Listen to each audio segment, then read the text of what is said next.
Sota était un perdant misérable et solitaire, dont la vie était pire que celle d'un personnage non-joueur jusqu'à ce qu'il survive à son naufrage et que les dieux du scénario lui donnent le pouvoir de changer le destin de quiconque. Cependant, au lieu de sauver le monde, Sota utilise son pouvoir pour séduire les méchants de son école et les convaincre de venir habiter avec lui. Avant cela, il se rendait à l'école un matin lorsqu'un des frères de Truck-kun a failli téléporter tout le monde vers un autre monde à un feu rouge. Heureusement, il a changé de direction avant que cela ne se produise. Mais pendant que tout le monde se demandait ce qui s'était passé, une fille blonde a regardé Sota s'éloigner. Plus tard à l'école, la fille continuait à essayer de comprendre quel rôle Sota avait joué dans l'arrêt de l'accident. Elle a pensé à le retrouver puisqu'il portait le même uniforme qu'elle. Mais elle savait aussi que ce serait comme chercher une aiguille dans une botte de foin. Le moment suivant, le professeur a présenté un nouvel élève qui, à sa surprise, s'est avéré être Sota. Après la première période, Sota a rejeté tout le monde qui a essayé d'être amical avec lui, s'assurant de renverser leurs différents drapeaux. Quand il s'est levé pour partir, Nanami l'a interpellé en disant qu'elle avait besoin de lui parler.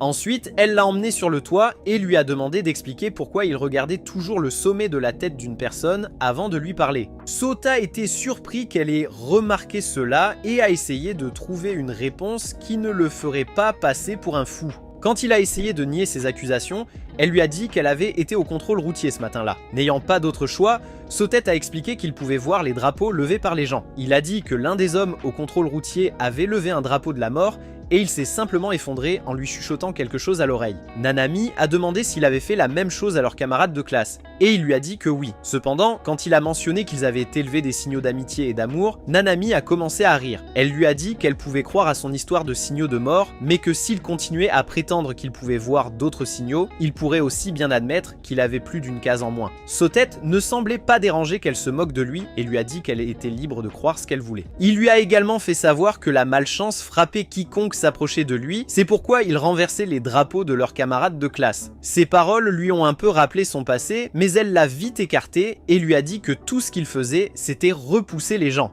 Pour lui prouver qu'il était bien le cavalier de la mort, il lui a parlé du bateau de croisière sur lequel il se trouvait avec sa famille. Il se trouve que, tout comme l'Atlantide, il a coulé et n'a jamais été retrouvé, mais il a quand même survécu et est revenu. En réponse, Minami lui a donné un coup dans l'œil et lui a dit d'arrêter de faire comme s'il était une diva dramatique à Broadway. Elle a ensuite pointé sa tête et a demandé s'il pouvait voir l'un de ses drapeaux stupides là-bas. C'est alors qu'il a réalisé qu'il ne pouvait voir aucun de ses drapeaux et Minami a clairement indiqué qu'un drapeau ne se lèverait jamais sur sa tête avant de proposer qu'ils deviennent amis. Plus tard, pendant le déjeuner, Sota et Nanami étaient assis sous un arbre en train de manger lorsqu'une fille s'approcha d'eux sur la pointe des pieds. La première chose que Sota a remarqué était le drapeau d'amitié au sommet de sa tête, donc il a poliment demandé qui elle était. La fille s'est présentée comme Maugasa Alken et Nanami, a tranquillement demandé si elle avait un drapeau, alors il l'a confirmé. Immédiatement, il a essayé de faire tomber le drapeau, mais a été surpris de voir qu'il était à nouveau hissé, alors il a continué d'essayer. Finalement, il a cédé et lui a permis de s'asseoir avec eux, après quoi il a demandé à Nanami qui était Alken. Nanami lui a dit qu'elle était l'héritière du groupe financier Maugasala, ce qui l'a amené à l'appeler princesse. Alken a entendu ce qu'il a dit et lui a précisé que Nanami était une princesse, en expliquant qu'elle était la 13e princesse de son pays, ce qui a choqué Sota.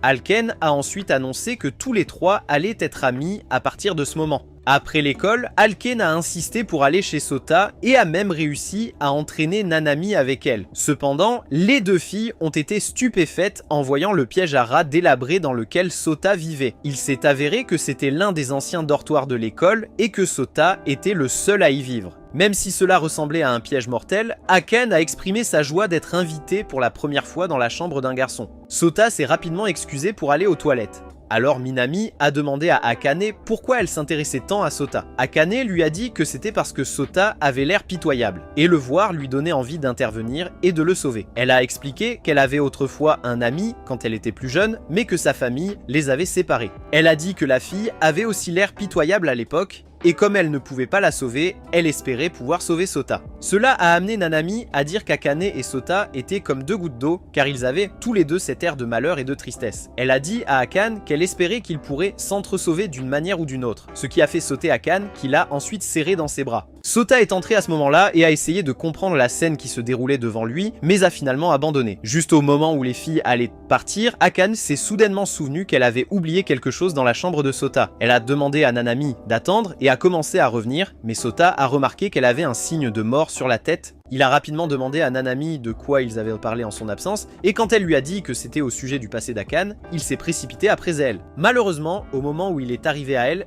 il était trop tard, et elle est tombée à travers le trou qui s'est soudainement ouvert sous ses pieds. Sota s'est précipité à ses côtés et a essayé de renverser le drapeau en lui disant des choses positives, mais cela n'a pas fonctionné. Finalement, il a dû l'embrasser pour que le drapeau de la romance remplace le drapeau de la mort, et cela a fonctionné presque immédiatement. Akane a crié de surprise, elle est devenue comme Randy Orton sur lui. Le lendemain à l'école, une fille aux cheveux verts nommée Okiku a plaqué Sota au sol et l'a chevauché par inadvertance, choquant tout le monde. Elle lui a ensuite dit à quel point il lui manquait et a dit qu'elle avait entendu parler du navire de croisière coulé. Elle s'est excusée auprès de Sota pour la perte de ses parents, mais lorsqu'il a parlé de sa sœur, elle avait l'air confuse. À ce moment-là, Sota était sûr que personne d'autre que lui n'avait de souvenir de sa sœur aînée, mais il n'en a rien dit. Minami, quant à elle, en avait assez de les regarder dans cette position compromettante, alors elle a poussé Sota contre le mur. Ce n'est que lorsque Okiku a expliqué qu'ils étaient des amis d'enfance qu'elle s'est calmée et a cessé de le voir comme un dragueur sans scrupules.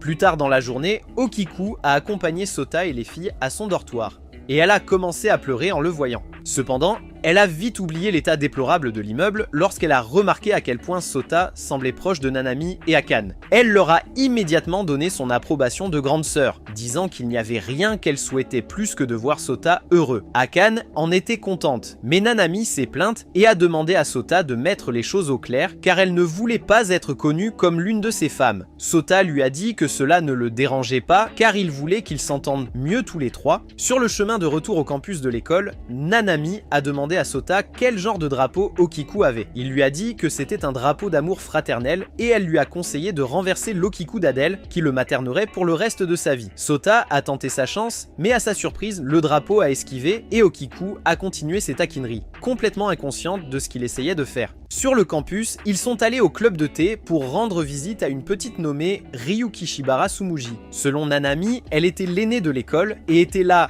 bien avant qu'aucun d'eux ne soit en couche. Okiku les avait amenés là pour demander à Tsumuji s'il y avait quelque chose à faire à propos du dortoir de Sota et elle leur a dit que ce serait difficile. Comme le dortoir a été construit juste après la fondation de l'école et comme il n'y avait pas beaucoup de financement, ils ne pouvaient pas le reconstruire. Ensuite, une fille est entrée et Tsumuji l'a réprimandée parce qu'elle n'avait pas enlevé ses chaussures. La fille lui a dit de ne pas s'énerver avant de se présenter à Sota et aux filles, comme Saitekuji Mamori, la présidente du conseil des étudiants. Elle leur a dit qu'elle avait une solution au problème de logement de Sota et les a emmenés au dortoir. Il semblait qu'elle avait chargé la société de génie civil de reconstruire l'endroit, donc avec l'aide de certains camarades de classe de Sota, ils ont commencé à travailler dessus. Une semaine plus tard, le dortoir était terminé et tandis que tout le monde nettoyait, Sota avait du mal à déplacer un canapé. Il a ensuite appelé la personne dans les escaliers, demandant de l'aide car il pensait que la personne était un garçon. Cependant, il a été choqué de voir le visage d'une fille et s'est rapidement excusé. La personne, qui était un garçon, lui a dit de ne pas s'excuser et l'a même remercié d'avoir été la première personne à l'appeler garçon. Tant de drapeaux d'amitié ont poussé sur sa tête, ce qui a fait se demander Sota comment il était censé les renverser, tous, s'il tentait jamais de le faire. Le garçon s'est ensuite présenté comme Tuzokuyama Megumu et a supplié Sota de l'appeler Megumu, contrairement aux autres qui l'appelaient Meg. Sota a accepté et a demandé pourquoi il était vêtu d'un short et non d'un pantalon. Megumi a expliqué que sa sœur pensait qu'il était plus mignon comme ça, alors elle avait demandé l'autorisation à l'école pour qu'il puisse s'habiller de cette façon. Juste à ce moment-là, Akane est entrée et les a vus tous les deux, et comme prévu, elle a mal interprété la situation. Il a donc fallu expliquer que Megumu était un garçon et non une fille pour qu'elle change d'avis.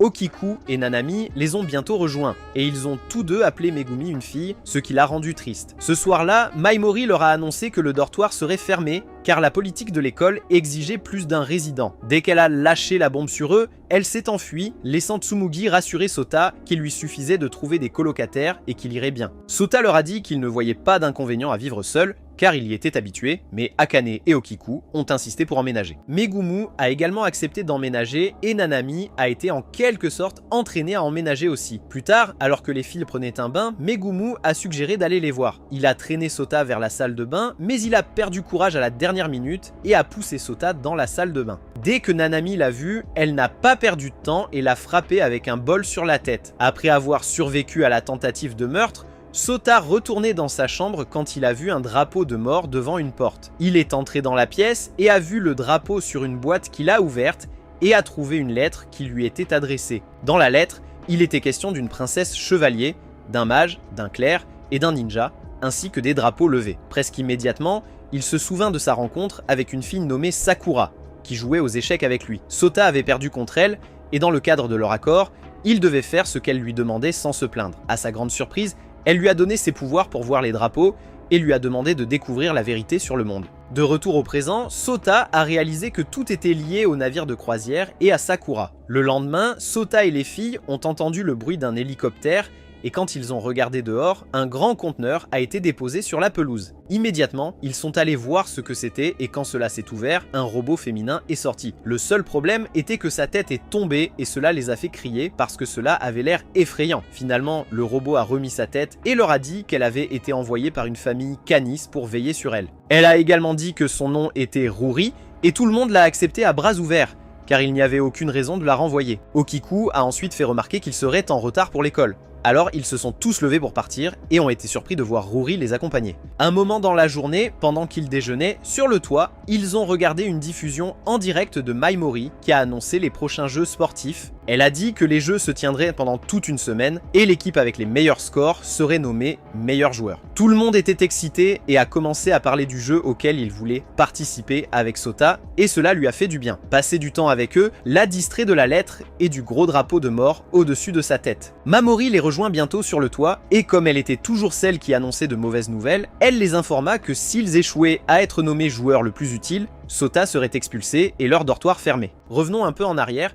Il a été révélé que le conseil d'administration n'était pas content du dortoir mixte parce qu'il était indécent. Mimori les avait traités de vieux jaloux qui en voulaient à Sota parce qu'il avait réussi à attirer plus de filles qu'ils n'auraient jamais pu rêver de le faire dans leur adolescence. Elle leur a aussi rappelé que tous les autres dortoirs étaient complets, donc ils ne pouvaient pas se plaindre. Quand ils ont essayé de discuter, elle leur a dit que Quest Hall, qui était le nom du dortoir, gagnerait le joueur le plus précieux. Malheureusement, elle ne s'est pas arrêtée là et leur a dit que si Quest Hall ne gagnait pas, ils pourraient fermer le dortoir et expulser Sota. Après avoir entendu son explication, les filles ont souligné quelle était la raison pour laquelle elles étaient dans le pétrin. Okiku l'a même frappé au sol et l'aurait tabassé si Sota n'était pas intervenu. Dans une tentative de se racheter, Mamori leur a dit qu'elle avait trouvé quelqu'un pour les aider à s'entraîner à la victoire. Après son départ, les filles et Megumi ont essayé d'encourager Sota en lui disant qu'elles iraient avec lui s'il se faisait expulser. Avant que Sota ne puisse refuser leurs offres, quelqu'un lui a tiré une flèche. Heureusement, elle s'est plantée entre ses jambes.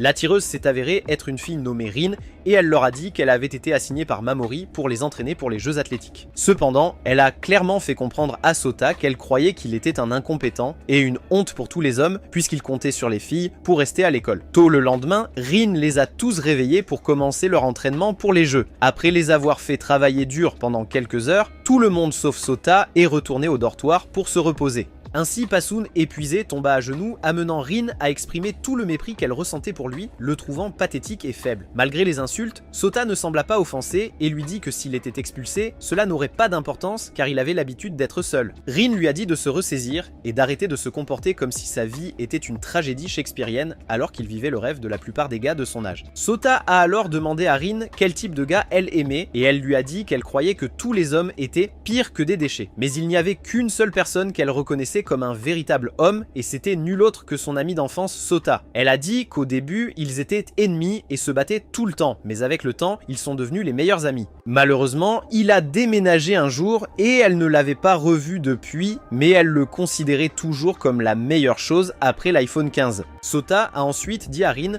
qu'il connaissait autrefois une personne qui l'appelait toujours Sota. Rin a été surprise par la coïncidence et lui a dit qu'elle enverrait un message à son ami pour lui en parler. Le moment suivant, le téléphone de Sofa a émis un bip avec un message et quand il l'a lu à haute voix, ils ont réalisé que Sota était Sota. Rin était tellement embarrassée qu'elle a essayé de s'en sortir en courant après Sota, mais quand elle a failli tomber et qu'il l'a sauvée, son attitude a changé. Sota a remarqué qu'elle avait un drapeau yandere, alors il lui a rapidement parlé et lui a remonté le moral, ce qui a immédiatement changé le drapeau. Quand ils sont revenus au dortoir, ils ont raconté aux autres leur découverte et Rin les a assurés qu'ils gagneraient quoi qu'il arrive. Le premier jour des jeux, Rin a expliqué qu'en plus d'obtenir de bons scores dans leurs épreuves, le travail d'équipe leur donnerait un coup de pouce. Puis elle leur a remis la liste des activités auxquelles chacun devait participer. Pendant que les événements se déroulaient, Mimori s'est assuré de capter l'attention de tout le monde sur l'équipe de Suta qui faisait du bon travail. À la fin de la journée, ils sont rentrés chez eux pour célébrer leur victoire. Et Rin leur a rappelé qu'il leur restait encore des jours. Pendant qu'ils mangeaient, ils discutaient de la façon dont ils faisaient tout pour garder Sota avec eux.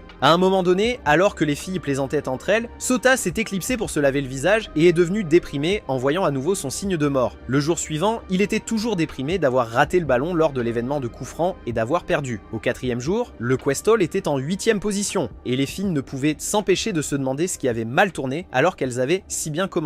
Pendant ce temps, Sota était assise seule dans un coin sombre quelque part dans les dortoirs quand Ruri est allée le voir. Elle lui a dit qu'elle avait conclu que leur échec était dû à son état dépressif. Elle a dit qu'il avait en quelque sorte transféré ses émotions aux filles et qu'elles étaient toutes de mauvaise humeur. Il lui a ensuite demandé de l'accompagner et ils sont allés à la serre où il a révélé qu'il allait mourir. Il a dit que c'était la raison pour laquelle il ne se souciait pas d'être expulsé, car être loin d'eux réduirait la douleur de sa mort. Il lui a aussi parlé de sa capacité à empêcher la mort des autres et a admis qu'il ne pouvait pas faire la même chose pour lui-même. Soudain, il se souvint de la lettre et quand il mentionna que le premier drapeau était levé, Ruri commença à chercher dans sa base de données. Quand elle eut fini, elle lui dit qu'elle savait qu'il cherchait la vérité derrière le monde et lui demanda s'il souhaitait le découvrir. Lorsqu'il lui répondit oui, elle expliqua que la première porte ouverte par les 4 héros sous le drapeau royal était connectée à la zone derrière le monde. Elle dit que celui qui renverserait le drapeau de la mort attendrait derrière la porte. Ces paroles ont incité Sota à demander si elle avait des informations sur Sakura, mais Ruri lui a dit qu'elle n'en avait pas, alors il a demandé si elle savait où était la première porte. En réponse, elle lui a montré une image holographique de la vieille salle des quêtes. Nanami était habillée comme une chevalière, Akane comme une mage,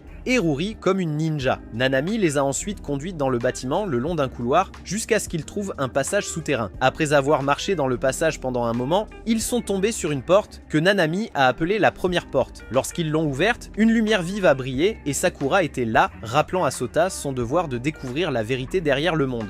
Dans le monde réel, Sota n'était pas convaincu que les données étaient fiables, mais cela lui donnait de l'espoir. Alors il a supplié Ruri de l'aider et elle a accepté. Le lendemain, Sota a dit à Nanami qu'il avait parlé à toutes les filles de Megyu avant le début des jeux et qu'il avait dit à chacune ce qu'il savait qu'elles devaient entendre, ce qui les a poussées à donner le meilleur d'elles-mêmes. Dès que Rin lui a remis l'écharpe, lui et Nanami ont commencé la dernière étape de la course. Malheureusement, un accident s'est produit et Nanami a été blessée, mais elle a refusé de s'arrêter et a insisté pour qu'il continue. Motivé par son désir de garder ses amis heureux, Sota a pris Nanami dans ses bras et l'a portée jusqu'à la fin. L'accident les avait ralentis, donc ils sont arrivés deuxième, et tout le monde était triste à ce sujet. Cependant, Mamori est venu avec les membres du conseil pour leur parler, et ils leur ont annoncé qu'ils avaient reçu le titre de MVP. Cela les a tous rendus heureux, car Soto resterait à l'école avec eux. Pendant qu'ils célébraient, un des membres du conseil, qui regardait depuis les gradins, a tourné les talons. Étonnamment, il n'est pas allé trop loin lorsqu'il s'est transformé en une femme avec de longs cheveux blonds habillés en vêtements noirs et portant un masque. Quelques jours plus tard, alors que Soto vérifiait le couloir qu'il avait vu dans les données holographiques, les filles sont venues en courant vers lui.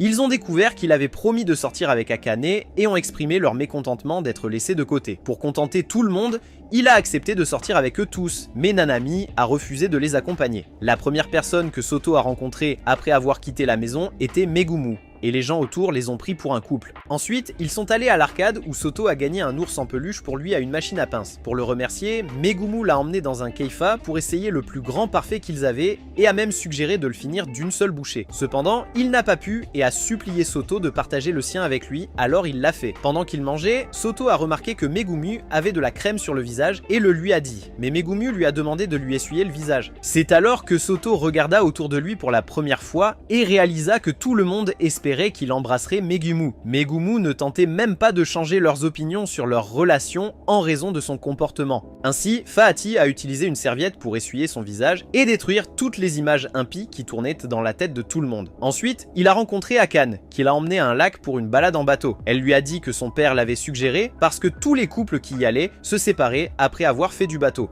Alors qu'ils étaient sur l'eau, Akane a failli tomber, mais Sota l'a rattrapé rapidement et a évité toute blessure. Le seul problème était était que de l'eau l'a éclaboussé et ses vêtements étaient trempés, lui permettant de voir ses sous-vêtements. Dans son état embarrassé, elle a admis que sa mère lui avait conseillé de porter la tenue de lingerie au cas où les choses entre elle et Soto iraient au-delà de la deuxième étape. Sota ne pouvait pas croire que sa mère était capable de conseiller à sa fille de se cultiver dès le premier rendez-vous. Après avoir quitté Akane, Sota a rencontré Rin, qui était habillée comme une fille normale pour la première fois de sa vie entière.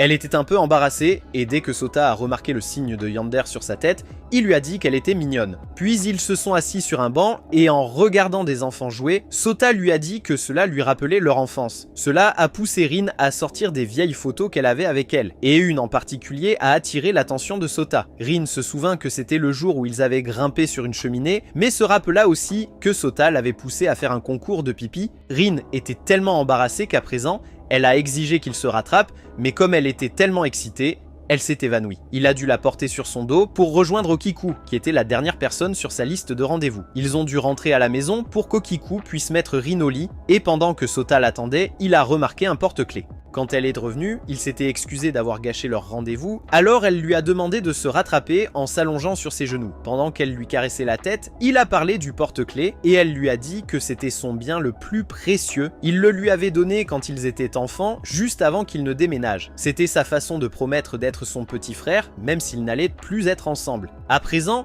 Okiku lui a dit qu'il serait toujours son frère, ce qui lui a fait penser à sa véritable sœur pendant un instant avant qu'Okiku n'essaie de l'étouffer avec ses oreillers naturels. Ce soir-là, pendant que les filles prenaient un bain, Ruri a emmené Sota au passage souterrain, qu'elle avait réduit pendant la journée. Lorsqu'ils sont arrivés à la porte, Sota l'a poussé et est entré dans une pièce contenant seulement un coffre au trésor. Sur le côté était gravé un chevalier, un mage, un clerc, un ninja et d'autres que Sota ne reconnaissait pas. Ruri a essayé de le scanner, mais n'a pas pu dire de quoi il était fait ou ce qu'il y avait dedans. Alors Sota a suggéré qu'il s'en occupe plus tard. Le moment suivant, une lumière vive a brillé d'une ouverture sur le côté de la pièce, alors Sota a couru pour vérifier. L'ouverture l'a mené à l'extérieur et il a été surpris de voir une fille aux cheveux bleus qui lui a dit qu'elle n'aimait pas la façon dont il jouait avec les drapeaux. Le lendemain, Sota a appris que son nom était Madi et qu'elle venait de rejoindre sa classe en tant que nouvelle élève. Sota regardait Mai renverser les drapeaux de ceux qui s'approchaient d'elle et réalisa qu'elle avait le même pouvoir que lui. Cependant, il fut distrait par les filles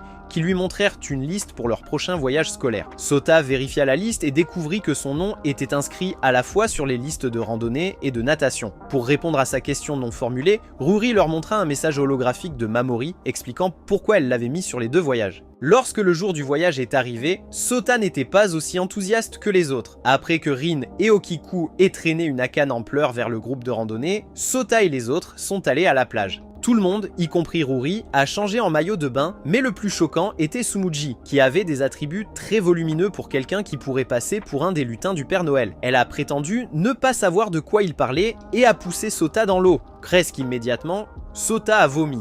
Alors ils l'ont ramené sur le rivage. Il a ensuite expliqué que la vue de l'eau lui rappelait le naufrage, ce qui a fait pleurer Tsumuji, qui l'a alors pris dans ses bras. Elle a promis de lui donner des leçons de natation et a demandé aux autres de profiter de leur temps. Quand elle a essayé de lui enseigner, Sota n'a toujours pas pu se contrôler et a vomi encore une fois, alors elle l'a laissé partir. Il s'est retrouvé sur un banc au bord de la route où une jeune fille lui a offert une bouteille d'eau qui avait un goût de pisse de chat, alors il l'a recrachée. Elle s'est excusée et a proposé de lui vendre une glace qu'il a achetée après avoir remarqué une mouche sur sa tête. La fille s'est assise avec lui sur le banc et s'est présentée comme Kurumiko, mais quand il a demandé si elle était à l'école, elle est devenue hésitante et est parti. Plus tard, il a retrouvé les autres, y compris Okiku, Akane et Rin. Leur professeur leur a informé que ceux qui avaient fait le voyage à la plage iraient en randonnée le lendemain et vice-versa. Malheureusement, étant donné que Soto était sur les deux listes, il a de nouveau été traîné jusqu'à la plage, mais cette fois, il n'a pas été forcé de nager. Pendant qu'il regardait les filles, Kurumiko s'est approchée de lui et en lui parlant, elle a laissé échapper que ses parents étaient décédés. Elle lui a également dit que de leur vivant, il lui avait toujours enseigné de ne jamais compter sur les autres pour quoi que ce soit. Pendant qu'ils discutaient, Akane les a rejoints, se plaignant du concombre de mer qui s'était coincé entre ses bouées. Après avoir réussi à l'enlever, Sota l'a présenté à Kurumiko et Akane,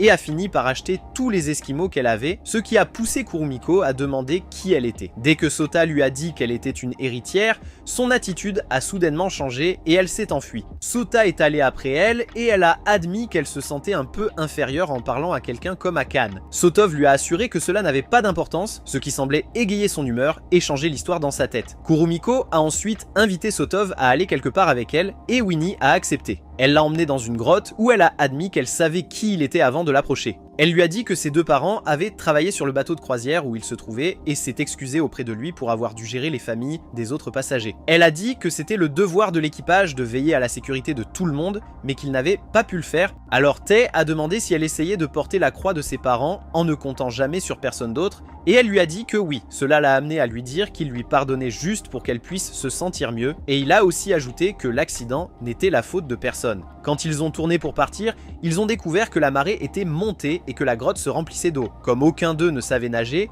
ils se sont assis en espérant que quelqu'un les trouverait bientôt. Pendant qu'ils attendaient, Kurumiko a fait promettre à Sota de devenir son grand frère s'il s'en sortait vivant. Sota était d'accord, mais lorsqu'il a remarqué que son drapeau avait été remplacé par un drapeau de la mort, il lui a dit qu'il n'avait pas à attendre. Ça a marché, mais pour une raison quelconque, cela a été remplacé par 3 autres drapeaux de mort. Dans sa tentative désespérée de renverser les drapeaux, Sota a promis de la ramener en ville et de l'inscrire à l'académie qui a renversé les drapeaux. Kurumiko était si heureuse qu'elle a accepté juste au moment où Ruri émergeait de l'eau. Lorsqu'ils sont revenus à l'hôtel, Sota a présenté Kurumiko aux autres. Et ils l'ont tous accueilli à bras ouverts. Ils ont ensuite essayé de convaincre Maimori d'aider Kurumiko à s'inscrire et à obtenir une bourse, mais elle était réticente, alors ils lui ont promis un rendez-vous avec Sota. Memori a accepté mais leur a dit de ne pas la blâmer si Sota tombait éperdument amoureux d'elle, même s'ils savaient tous que cela n'arriverait pas. Le lendemain, Sota et Memori sont allés à leur rendez-vous et elle a suggéré d'aller à un ruisseau à proximité. Alors qu'elle s'éclaboussait dans l'eau, elle s'est excusée de l'avoir forcé à passer du temps avec elle. Elle lui a aussi dit que n'importe quel autre mec aurait refusé de sortir avec elle parce qu'elle était un peu trop difficile à gérer pour eux. Softa lui a dit que ceux qui l'avaient rejetée étaient des imbéciles aveugles avec de petites saucisses et il a ajouté qu'il admirait sa façon de vivre. Ces paroles lui ont rappelé son frère malade qui lui avait aussi dit qu'elle était une personne incroyable. Ensuite, elle a étreint Sota et promis de faire tout son possible pour que Kurumiko entre à l'académie. Malheureusement, le conseil a refusé sa demande, donc Sota a dû dire au revoir à Kurumiko. Cependant, quand ils sont retournés au dortoir, ils ont été surpris de voir Kurumiko les attendre. Quand ils ont demandé comment elle était arrivée là, elle leur a dit que Mehdi l'avait emmenée avec elle depuis la plage. Mais a expliqué qu'elle avait piraté le système scolaire et a enregistré Kurumiko comme élève. Les traiter de petits idiots pour ne pas l'avoir fait plus tôt. Après avoir discuté un moment, Minori a annoncé qu'elle et Tsumugi allaient emménager, et Mei a accepté de rester à cause de Kurumiko. Quelques jours plus tard, après que Sota ait déposé Kurumiko à l'école, il est monté sur le toit pour parler avec Mei. Après avoir confirmé qu'elle pouvait aussi voir les drapeaux, elle lui a dit que Sakura était connue comme le sacrement. Elle lui a également parlé d'un être appelé l'Angelus Gemini, qui avait des pouvoirs rivalisant avec les siens. Elle a affirmé qu'il s'agissait d'un vaisseau du destin qui naviguait sur les mers de chaque plan existant et était capable de provoquer tout phénomène. Quand elle lui a demandé ce qu'il souhaitait accomplir avec ses pouvoirs, il lui a dit qu'il voulait éviter sa mort annoncée et ensuite faire ce que Sakura avait demandé. Elle a ensuite parlé dans un monde parallèle où ses amis n'avaient aucune idée de qui il était et même mouraient, car il n'était pas là pour les sauver. Le dernier endroit où elle l'a emmené était le bateau de croisière et il s'est vu assis dans un coin. Il s'est approché de son double et l'a encouragé à ne pas abandonner car il avait encore beaucoup de choses à vivre. Ces mots semblaient fonctionner, mais quand la personne s'est tournée vers lui, il s'est retrouvé à regarder dans les yeux de mademoiselle Miyuki, son enseignante. Alors qu'ils marchaient ensemble, elle a révélé qu'elle était son arrière-petite-fille dans cette réalité, ce qui l'a surpris. Le moment suivant, il y a eu une explosion et ils ont été séparés par un mur de feu. Cependant, il a remarqué un drapeau de protagoniste sur sa tête alors qu'elle promettait de vivre une bonne vie. Lorsqu'il a rouvert les yeux, il était de retour dans son monde et beaucoup lui ont dit que parce qu'il avait sauvé Miyuki, son monde tournerait maintenant autour d'elle, tout comme le leur tourne autour de lui. Pendant qu'elle parlait encore, Sota a craché du sang et elle a réalisé que son présage de mort devenait plus fort. Elle a essayé de le supprimer et a été presque submergée par celui-ci, mais elle a refusé d'abandonner. Au moment où elle a réussi à le supprimer, Sota était inconscient et Sakura est apparue soudainement de nulle part. Elle a dit à Mei qu'elle ne pouvait pas la laisser interférer avec ses plans parce que les membres de la Maison des 7 Vertus savaient des choses qu'elle ne voulait pas encore que Sota découvre. Elle a ensuite touché sa tête et Mei s'est évanouie immédiatement. Mais au moment où Sota a ouvert les yeux, Miyu était déjà réveillée. Quand il lui a demandé à propos du drapeau, elle l'a regardé étrangement, alors il a demandé à propos de la maison des 7 vertus. Mais elle n'avait toujours aucune idée de ce dont il parlait, ce qui lui a fait réaliser qu'elle avait perdu toute mémoire des drapeaux et tout ce qui y est lié. Quelques jours plus tard, Ruri a kidnappé Sota et l'a emmené voir Akane, qui a expliqué que Ruri s'était envolée quand elle lui a dit qu'elle souhaitait pouvoir le voir. Elle a aussi ajouté qu'elle n'avait aucune idée que le robot fou était allé le récupérer jusqu'à leur arrivée. Sota l'a assuré qu'il n'était pas en colère contre elle. Alors, Ruri les a laissés seuls et s'est éloigné pour aller à son entretien. Presque une heure plus tard, alors que Sota et Akane buvaient du thé, la porte s'est brusquement ouverte et tous leurs amis se sont précipités à l'intérieur. Ils ont immédiatement commencé à s'inquiéter pour Sota en expliquant qu'Okiku et Rin avaient appelé pour leur raconter ce qui s'était passé. Akane s'est excusé encore une fois au nom de Ruri pour avoir causé des ennuis, mais ils lui ont dit que ce n'était pas grave. Lorsqu'ils ont avoué qu'ils étaient heureux de revoir Sota après être rentrés à la maison pour les vacances d'été, elle les a invités à passer la journée chez elle. La première chose qu'ils ont faite a été de déjeuner, mais comme aucun d'eux n'avait grandi dans la haute société, ils ne savaient pas comment se comporter. Sota a suggéré qu'ils regardent Akane et répètent les choses qu'elle faisait. Cependant, il est vite devenu évident qu'ils étaient bêtes comme tout, car lorsqu'Akane a laissé tomber son couteau, ils ont fait de même. Quand elle a commandé une deuxième portion de roast beef pour Sota, ils ont fait de même et il s'est retrouvé avec une montagne de roast beef qui rendrait Scooby-Doo très heureux. Plus tard, alors que Sota se prélassait dans le bain, Rin est entrée et a failli avoir une crise cardiaque quand il l'a accidentellement effrayée en lui montrant ses bijoux de famille. Elle l'a traité de voyeur culturel et a demandé pourquoi il était dans le bain des femmes. Sota a soutenu que c'était le bain des hommes, mais il a perdu ses mots lorsqu'il a entendu les autres filles approcher. Rin attrapa rapidement sa main et le cacha derrière un gros rocher juste au moment où la porte s'ouvrit. Malheureusement, elle lui avait accidentellement montré son corps, ce qui la rendit gênée et elle commença à se plaindre. Sa réaction attira l'attention des autres, qui s'approchèrent d'elle pour essayer de découvrir ce qui n'allait pas. Rin a réussi à les occuper suffisamment longtemps pour que Sota sorte de la baignoire avec sa dignité intacte. Le lendemain, Nanami a appelé Akane par vidéo et a été surprise de les voir tous ensemble. Finalement, ils ont tous pris un vol pour le pays de Nanami, Bladefield, et elle les a accueillis à l'aéroport avant qu'ils ne montent tous dans un train. Quand le train a fait son premier arrêt, Sota est allé aux toilettes. Sur le chemin du retour vers ses amis, il a rencontré la sœur cadette de Nanami, princesse Akua, et elle l'a invité à lui raconter des histoires du Japon. Nanami les a bientôt trouvés, et alors qu'elle réprimandait Sota pour avoir agi comme Zoro et s'être égaré, quelqu'un est entré. Il s'est avéré que c'était un robot ressemblant à Ruri, et elle était venue pour éliminer Nanami et Akua. Les domestiques de Akua ont fait de leur mieux pour la retenir, mais elle les a surpassés. Juste avant, Sota a attrapé Akua et s'est enfui, il a remarqué un signe de mort au-dessus de sa tête, ce qui lui a fait peur. Le Terminator a vu Ruri 2.0 et les a immédiatement poursuivis jusqu'à ce qu'elle les coince dans le dernier wagon du train. Pour sauver leur vie, Sota a détaché le wagon et avant que le robot ne puisse suivre, numéro 0 l'a poignardé. Sans moteur pour faire avancer la voiture, Sota et les filles ont marché jusqu'à la ville la plus proche et Akua était très excitée par tout ce qu'elle voyait. Lorsqu'ils se sont assis à côté d'une fontaine, Nanami a parlé à Sota de la maison des 7 vertus. Selon elle, c'étaient eux les responsables de l'attaque, mais avant qu'elle ne puisse en dire plus, ils sont arrivés. Le numéro 0 s'est alors avancé et leur a parlé du prince héritier, leur ordonnant d'escorter la princesse jusqu'à lui.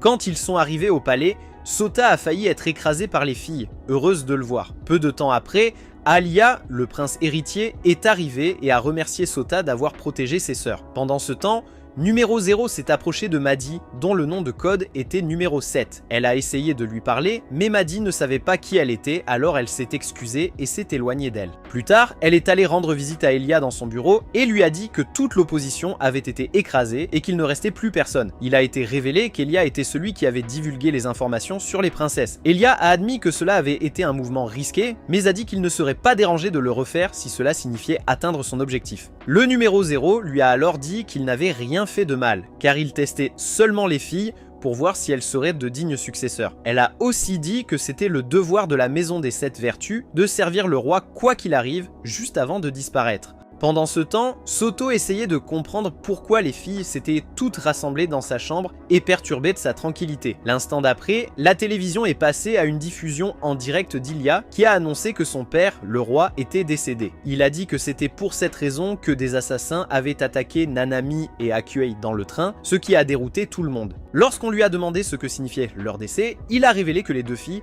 n'étaient pas les enfants de l'ancien roi, mais les siennes. Cette révélation a non seulement choqué les citoyens, mais aussi les filles, car elles n'avaient aucune idée que leur frère était le véritable père. Peu après les funérailles, Nanami et Hakoat ont informé tout le monde qu'après les 3 jours de deuil obligatoire, il y aurait une célébration pour honorer le nouveau roi. Le jour de la fête, tout le monde s'est rassemblé dans la rue pour regarder le défilé. Sota et Megumi ont ensuite été pris pour des artistes et forcés de porter des costumes de mariés et mariées. Lorsqu'ils se sont approchés de l'endroit où se trouvaient leurs amis, les filles ont failli mourir de choc en posant les yeux sur Megumi. Après le défilé, Megumi a fondu en larmes tandis que les filles essayaient de le convaincre qu'il était beau. Pendant ce temps, Sota est allé parler avec Hakuya et lui a dit qu'il savait qu'elle faisait semblant d'aller bien. Hakuya se sentit soulagé que quelqu'un ait remarqué et admis qu'elle pensait qu'il serait la seule personne à pouvoir comprendre ses sentiments, car il semblait toujours si déprimé. Sota ne savait pas si c'était une bonne chose qu'Hakuya semblait penser qu'il dégageait une ambiance de Mercredi Adams.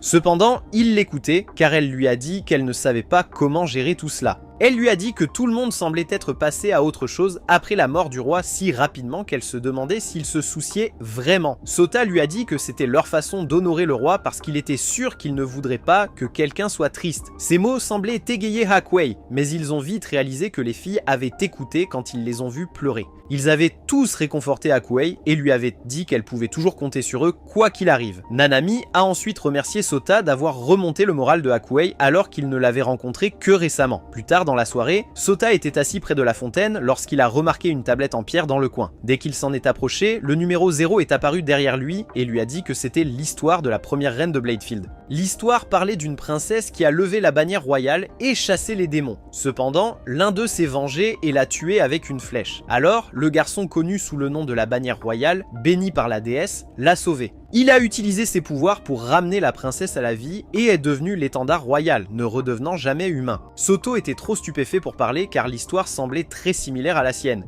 Et il commença à se demander s'il aurait le même destin. Il se rappela tout ce qui lui était arrivé jusqu'à ce point et se demanda si tout avait été en vain. Numéro 0 révéla alors qu'elle avait commandé l'assassin sur Nanami et Hakuya, déclarant qu'elle voulait voir la force des futures reines de Bladefield et aussi éliminer toute opposition. Elle a également dit qu'elle était prête à donner sa vie pour le monde et lui a demandé ce qu'il pensait du monde qui ne voulait pas ou n'avait pas besoin de lui. Sota ne savait pas comment répondre à sa question, alors elle l'a laissé seule avec la promesse de le revoir. Quelques jours plus tard, Sota et les filles sont retournés au Japon et ils ont amené Hakuya avec eux, alors elle s'est inscrite à l'académie. Après sa présentation à la classe, Miyuki leur a rappelé le prochain festival de l'école et leur a dit de se préparer. Plus tard dans la journée, alors que Sota parlait à Megumo, Hakuya l'a approché avec des papiers et lui a demandé de les signer. Il l'a fait et a réalisé plus tard qu'il avait été trompé en approuvant tous ses camarades de dortoir pour un concours de beauté. Au fil des jours, ils s'étaient tous préparés pour le festival et la nuit, avant le premier jour du festival, Sota ne pouvait pas dormir. Il était tellement inquiet pour le drapeau et comment il pourrait finir par mourir comme le garçon dans l'histoire, ce qui n'était pas quelque chose qu'il voulait. Au moment suivant, il a entendu Nanami demander si tout allait bien puisqu'elle avait trouvé sa porte ouverte. Sota a rapidement caché la clé et lui a dit que c'était le cas, mais elle l'a regardé étrangement avant de s'éloigner. Le jour du festival, le premier événement était le concours de beauté et Sota s'est retrouvé à faire partie du jury. Après la présentation des candidates,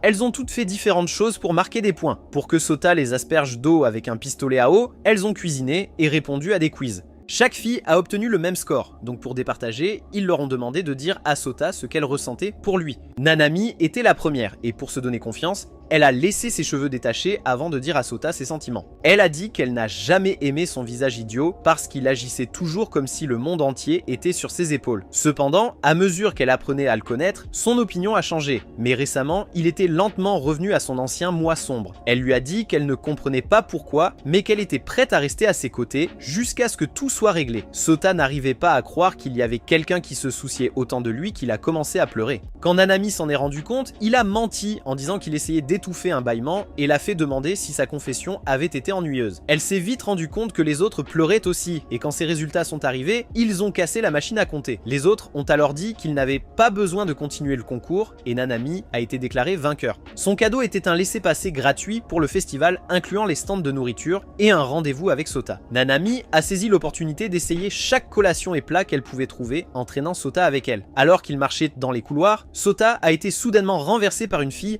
qui leur a supplié de la cacher. Après qu'un groupe d'étudiants ait couru devant leur cachette, la fille a retiré ses lunettes et Nanami l'a reconnue comme la célèbre idole Sirika. Sota n'avait aucune idée de qui elle était, alors Nanami lui a un peu expliqué la célébrité de Sirika et son ascension vers la gloire. Après s'être liée d'amitié avec Sirika, elle a demandé pourquoi elle était dans leur école, et Sirika lui a dit que c'était à cause du spectacle qu'elle devait donner. Nanami a souligné que le spectacle était le dernier jour, et Sirika a admis qu'elle était un peu curieuse, alors elle est venue visiter l'école. En tant que fan fidèle, Nanami a proposé de montrer l'école à Sirika, et ainsi, elle est allée avec eux. Après avoir visité l'école et rencontré tous leurs amis, ils ont fini près de la scène où Sirika devait se produire. C'est alors qu'elle leur a dit que son premier concert avait eu lieu dans son ancien collège, juste après ses débuts. Même si cette performance avait été un succès, Sirika a dit qu'elle avait eu du mal pendant 1 an et demi à vendre ses disques. Elle a admis qu'elle avait envisagé d'abandonner, mais un garçon mystérieux l'avait vue et lui avait parlé. Elle a dit qu'il lui avait dit qu'il avait un drapeau de la victoire sur la tête, donc elle était destinée à réussir. Et comme par magie, ses mots se sont réalisés, quand elle a réalisé qu'elle venait de leur dire le secret de son succès. Elle leur a demandé de garder le secret, puis est partie. Dès qu'elle est partie, Nanami a exigé que Sota explique ce que Serika leur avait révélé, car il était évident qu'elle parlait de lui. Sota a expliqué qu'il avait vu Serika le jour où il voulait mettre fin à ses jours, mais il a décidé de faire un dernier acte de gentillesse en lui parlant. Quand il a dit que c'était pour sa satisfaction personnelle, Nanami a argumenté que même si c'était le cas, il avait quand même aidé Serika, ce qui était une bonne chose et quelque chose qu'il aurait dû utiliser ses pouvoirs pour au lieu d'éloigner tout le monde et lui-même. Quelques jours plus tard, tout le monde s'est rassemblé sur la scène et Serika a commencé sa performance et Nanami était tellement excité. Alors que Sota regardait, il remarqua un drapeau lumineux au-dessus de la tête de Serika et observa la lumière de ceux autour de lui se transférer à son drapeau. En retour, le drapeau lui a transmis de la lumière et cela lui a fait réaliser que même si son drapeau de la mort signifiait la fin, il était entouré de personnes prêtes à tout pour lui. Lorsqu'il a essayé de tenir le drapeau, le monde s'est figé alors que tout le monde restait immobile.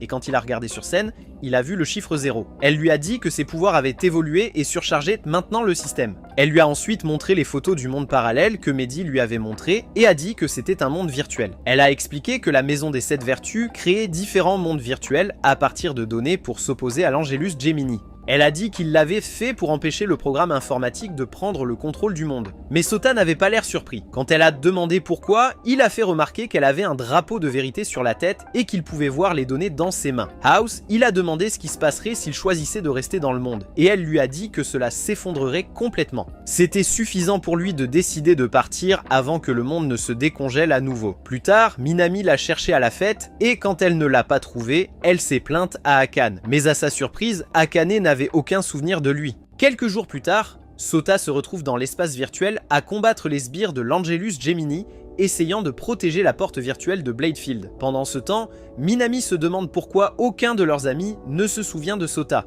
Les mois ont passé et Sota se battait toujours dans l'espace virtuel et personne sauf Minami n'a remarqué son absence. Finalement, les filles ont décidé de quitter le dortoir, mais Minami a refusé de partir sans découvrir la vérité. Elle a couru jusqu'à la chambre de Sota et a forcé la porte, mais tout ce qu'elle a trouvé était la lettre. Quand elle l'a ramassée, elle a reconnu que l'écriture était la sienne, mais elle n'avait aucun souvenir de l'avoir écrite. Juste à ce moment-là, Ruri est entrée dans la pièce et lui a dit qu'elle avait déchiffré le code de Sota avant de l'embrasser. Minami s'est retrouvée dans un espace virtuel et a été surprise de se retrouver face à une fille qui lui ressemblait exactement. La fille s'est présentée comme la sœur aînée de Sota, mais a ajouté qu'elle n'était qu'une moitié de Minami. Elle a expliqué que leur monde était construit autour de nombreux autres mondes virtuels, et que parce que numéro 0 voulait arrêter l'Angelus Gemini à tout prix, elle avait jeté son dévolu sur Sota. Puisqu'il était un descendant du drapeau royal et du chevalier princesse, elle savait qu'il était né avec le pouvoir dont elle avait besoin. C'est pourquoi elle avait lié son esprit à de multiples simulations pour forcer l'activation de ses pouvoirs. Nanami a également dit qu'une fois qu'ils découvriraient de son plan, ils essaieraient d'aider Sota, mais numéro 0 l'a découvert et les a séparés en deux. Nanami avait toutes les informations sur le plan de numéro 0, tandis que Nanami 1 ne se souvenait même pas qu'elle avait un frère. Après que Nanami 2 se soit échappée, elle a essayé de terminer la mission, mais elle a perdu de l'énergie et a dû fusionner avec Ruri car il n'y avait nulle part où aller. Après son explication, elle a dit à Nanami 1 que Sota avait combattu seul dans l'espace virtuel, donc il devait l'aider. Nanami 1 a accepté et a étreint Nanami 2, donc au moment où elles sont revenues dans le monde réel, elles étaient de nouveau entières. Nanami a ensuite demandé à Ruri de l'aider et juste au moment où Ruri a accepté, elle a remarqué Akane debout à la porte avec des larmes aux yeux. Elle a dit à Nenesha qu'elle avait l'impression d'avoir oublié quelque chose d'important et qu'elle voulait l'aider. Pendant qu'ils parlaient encore, les autres sont arrivés avec Miyuki, alors Nanami les a emmenés dans la salle du coffre. Elle leur a dit que c'était pour sauver son frère, et dès qu'ils ont tous posé leurs mains sur le coffre, il a commencé à briller. Pendant ce temps, Sota était à bout de souffle et venait de se retrouver face à face avec Angelus Gemini. Juste au moment où il pensait qu'il allait perdre, Nanami et les autres sont apparus pour lui donner un coup de main. Pendant qu'ils se battaient, Sota essayait de comprendre pourquoi ils risqueraient leur vie pour le sauver. Mais il n'a pas pu comprendre. La bataille a progressé et les filles gagnaient, alors le vaisseau a absorbé tous ses sbires et s'est élevé dans les airs. Il a facilement assommé les filles en essayant de faire de même pour Sota, mais il était protégé par l'aura sombre. Alors qu'il luttait contre le rayon, il s'est retrouvé de retour sur le paquebot le jour de l'accident. Il s'est avéré qu'il était à bord avec Nanami, Okiku, Akane, Megimu et Rin, et ils essayaient de sortir. Sota avait remarqué une jeune fille debout toute seule, alors il lui a pris la main et l'a entraînée avec lui. La fille a demandé pourquoi il l'avait sauvée, et il lui a dit que n'importe qui avec un minimum d'humanité aurait fait de même. Il lui a ensuite demandé son nom, et elle lui a dit que c'était le démon de la place, mais elle semblait déjà connaître son nom. Juste à ce moment-là, il a entendu un cri à l'aide, alors il s'est précipité à l'endroit et a trouvé un homme coincé sous une table. Il l'a rapidement aidé, mais il y a eu une explosion et des débris sont tombés sur lui, le piégeant complètement. L'homme a ensuite promis de revenir avec de l'aide, avant de sortir en courant de la pièce et de laisser Sota seul. Après le passage de quelques ninjas, la place s'est approché de lui et a essayé de le convaincre que l'homme l'avait abandonné. Sota a refusé de le croire, mais quand les choses ont commencé à empirer, il a crié qu'il ne voulait pas mourir tout seul. Le moment suivant, l'homme est revenu avec Nanami et les autres.